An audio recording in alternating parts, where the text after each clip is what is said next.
જો ભાઈ વરસાદ આવે અને આપણા ઘરમાં ભજીયા ના બને તો આપણે પ્યોર કાઠિયાવાડી કહેવાય જ નહીં. ના ના ના ના ના, ઊભા રહો. આપણે જુનાગઢથી અમદાવાદ આવ્યા તો આપણે એ પ્રમાણે અમદાવાદની સિસ્ટમ પ્રમાણે રહેવું પડે. સમય સંજોગે પરિવર્તન લાવવું પડે. એના માટે આપણે વરસાદ આવે એટલે અમદાવાદમાં સિસ્ટમ છે દાલ વડા ખાવાની. તો આપણે આજે ઘરે બનાવ્યા છે દાલ વડા. ભજીયા બનાવેલા નથી. જોઈ શકો છો તમે લાઈવ.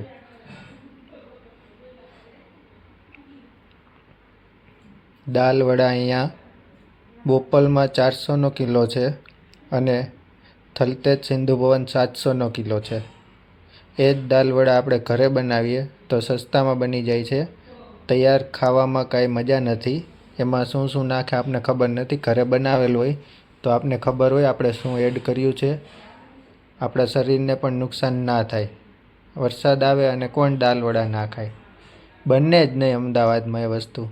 જેમ આપણે કાઠિયાવાડમાં વરસાદ આવે અને ભજીયા બનાવીએ એવી જ રીતે અહીંયા સિસ્ટમ છે વરસાદ આવે અને દાલ વડા ખાવાની.